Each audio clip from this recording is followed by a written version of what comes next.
အထိန်တော်ကသူမဟာမိဖုရားကြီးကိုယူရဲမိတ်ကပ်မလိမ့်ပေးလို့အပြစ်ပေးခင်ရတာဆိုပြီးတော့ပြန်အော်ပြောလိုက်ပါတယ်အမအလောင်းကိုတဲသွားကြတော့အာရဲတရအယုတ်ကျိုးပြတ်ကြတယ်လို့မျိုးထိုင်ချလိုက်ပါတယ်နောက်တော့ဒီလောက်တောင်ယူရဲမိတ်ကပ်လိမ့်ချင်ရသလားဆိုပြီးမိဖုရားပေါ်မှာအညိုထားလိုက်ပါတယ်ဒါကြောင့်ခုတော့သူမဟာမိဖုရားကိုကလပ်စားချေဖို့အတွက်ချင်းကပ်လာတာပါမိဖုရားကြီးကသူမမိတ်ကပ်လိမ့်ပေးတာကိုသဘောကျသွားခဲ့ပါပြီလာမယ့်သတင်းကြောလာပြည့်နေ့မှာမိဖုရားတွေအားလုံးတော်ဝင်ပန်းဥယျာဉ်မှာပန်းကြည့်ဖို့အတွက်လာကြမှာပါဒါကြောင့်အရီနေကြရဲ့သူမကိုမိတ်ကပ်လိမ့်ပေးဖို့အတွက်အာရဲကိုအမိန်ပေးလိုက်တယ်မိဖုရားကောင်ကြီးကအဆောင်ကနေအပြင်မထွက်တာတလားရှိပါပြီမိဖုရားငယ်ရီယာဒါကိုတီးတို့ပြောနေကြတယ်မိဖုရားကောင်ကြီးဆောင်ကိုလူလွတ်တော့အများပြောနေသလိုဖျားနာနေတာမဟုတ်မှန်းသိရပါတယ်နောက်ပြီးတော့အဆောင်ထဲမှာမိတ်ကပ်ဆီယာမတွေအများကြီးရှိနေတယ်မိဖုရားကြီးကသူမရဲ့အိုမင်းရင်ရော်တဲ့ပုံစံတွေကိုရှက်လို့အပြင်မထွက်တာလို့ပြောရင်းနဲ့ဝိုင်းပြီးတော့လှောင်ပြောင်နေကြတယ်ဘရင်ကြီးကမိဖုရားကောင်ကြီးကိုဘလောက်ချစ်အိုမင်းနေတဲ့ပုံစံကိုကြိုက်မှာမဟုတ်ကြောင်းနဲ့သူတို့ဘာသာပူလာကြောင်းရဲရဲမောမောနဲ့ပြောနေကြတာပါ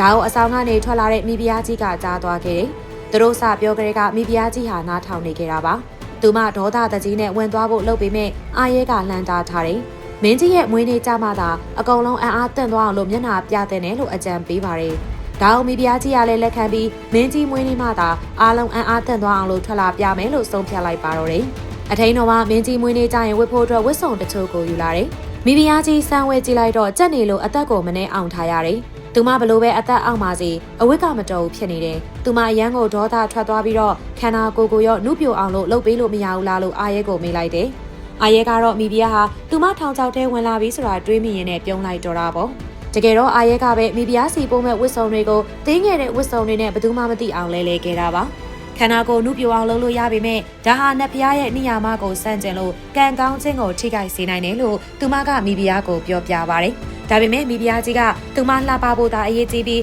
ဒါတွေကိုမကြောက်ဘူးလို့ပြန်ဖြေပါတော့တယ်။မင်းကြီးမွေးနေ့က9ရက်နေမလို့အာရဲကိုအချိန်9ရက်ပေးမယ်လို့ပြောတယ်။အာရဲကလည်းမိဖုရားကြီးကိုဘလို့အဆုံးသတ်ပေးရမလဲဆိုတာတွေးရင်းနဲ့စိတ်ထဲမှာကြိတ်ပြီးတော့ပြောနေတော့တာပေါ့။အာရဲကသူ့အမအပေါင်းဝင်မိတ်ကဆီယာမအလောင်းတွေပြစ်ချထားတဲ့ရေတွင်အဟောင်းမှာစီမီပူဇော်နေခဲ့တာပါ။သူတို့အကုန်လုံးအတွက်မိဖုရားကြီးကိုကလပ်စားချေပေးမယ်ဆိုပြီးသူ့ကိုကူညီပေးဖို့တောင်းဆိုလိုက်ပါတယ်။အဲဒီချိန်မှာပဲကောင်းကင်တစ်ခုလုံးမဲမောင်သွားခဲ့တာပါ။လေရီယာလည်းတိုက်လာပြီးတော့ရေတွင်းထဲကနေအနီရောင်မီးလုံးလေးတွေထွက်ပေါ်လာခဲ့တယ်။အာရဲကမီးလုံးတွေကိုပလင်းတစ်ခုတည်းကိုထည့်လိုက်တယ်။နောက်တော့ပလင်းထဲကဈေးရည်ကိုအသုံးပြုရင်းနဲ့အကောက်တစ်ချောင်းနဲ့မိဖုရားရဲ့မျက်နှာကိုစပြုပြင်มาတော့တယ်။မိဖုရားကနာကျင်ပေမဲ့လည်းလှကျင်တာကြောင့်တောင့်ခံခဲ့တာပါ။အကုန်ပြီးစီလို့မှန်နဲ့ကြည့်လိုက်တော့သူမအရန်ကိုကျေနပ်သွားခဲ့ပါတယ်။မင်းကြီးမွေးနေ့ကျရင်တခြားသူတွေပါအံ့အားသင့်သွားမှကိုတွေးပြီးသူမဝမ်းသာနေမိတာပါ။အာရဲကသူမသာရှိနေရင်မိဖုရားကြီးဟာဒီနန်းတော်ထဲမှာအလားဆုံးဖြစ်နေမယ်လို့ပြောလိုက်ပါတော့တယ်။ဒီကနေ့ရဲ့ Movie Recap Channel ကနေဒီလောက်နဲ့နှုတ်ဆက်ခွင့်ပြုပါ Subscribe Like and Share ခေါင်းလုံးလေးနေပြီးတော့အားပေးသွားကြပါအောင်ရှင်။အသေးသေးတော့ကြားရရင်လည်းပြန်လည်ဆုံတွေ့ချင်ပါသေးတယ်။ Bye bye